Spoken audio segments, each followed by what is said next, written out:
In the silent, suffocating heat of a Vietnam jungle, a five-man Australian SAS patrol moves slower than the dawn mist, their mission unseen and their doctrine an insult to the American generals planning a war of thunderous firepower just miles away. It's a tale of elite soldiers who face not only a hidden enemy, but the scorn of their most powerful ally for fighting a war of exquisite patience instead of brute force.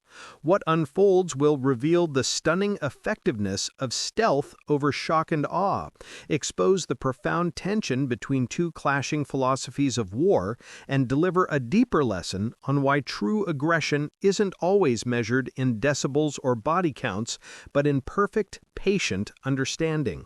Before we begin this journey together, don't forget to like the video, subscribe to the channel, share this story with someone who understands that the quietest approach can be the most decisive, and tell me in the comments where you're watching from.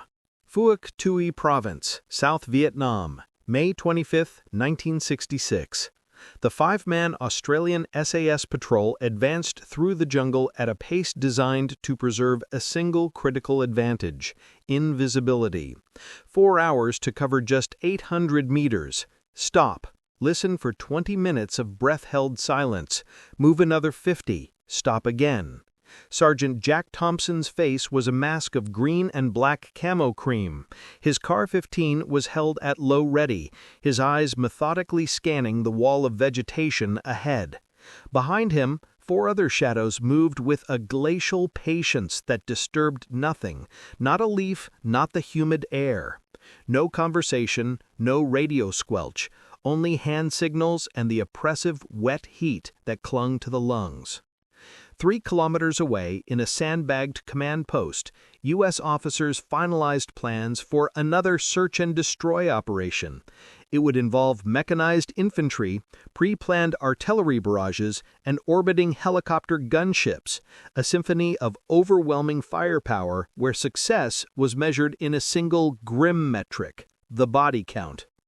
Thompson's patrol was the antithesis of everything General William Westmoreland believed would win the war. It was not aggressive. It was not loud. It prioritized patience over pressure, observation over annihilation. Yet in 6 days, this single 5-man team would be credited with 17 confirmed Viet Cong kills without firing a single shot themselves. They would call in artillery with such cold precision that the enemy never knew what hit them. They would map a base complex with such detail that it would be obliterated from the air, and they would accomplish it all without ever being detected. To the American High Command, this was not warfighting. It was a lack of aggression. To the Viet Cong, who survived their comrades' mysterious dismemberment by unseen steel, these men had another name: Rằng, the Jungle Phantoms. What no one in MACV headquarters yet grasped was that within months, the very commanders who publicly criticized this approach would be secretly sending their own elite troops to learn from the Australians. The tactics they sought to marginalize would become the unspoken foundation for every U.S. long-range reconnaissance unit for the next half-century. This is the story of how a handful of men, fighting a war of exquisite silence, proved that the most aggressive thing you can do is sometimes to simply watch, wait, and understand. When the first Australian task force established itself at Nui Dat in April 1966, American commanders were perplexed, viewing their methods as a series of inexplicable failures. The Australians conducted constant patrols, yet seemed to avoid decisive battles. They moved in absurdly small units, 5 men at most. They would spend days, even weeks, in the jungle gathering intelligence rather than aggressively seeking combat. Most egregiously, they displayed a palpable indifference to the body count, the sacred metric of American strategy.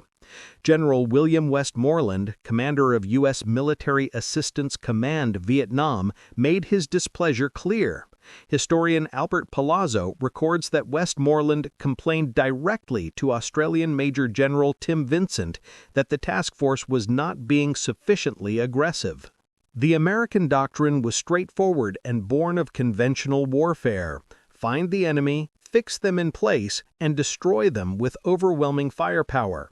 This was the brazen scrub bashing disdained by the Australians.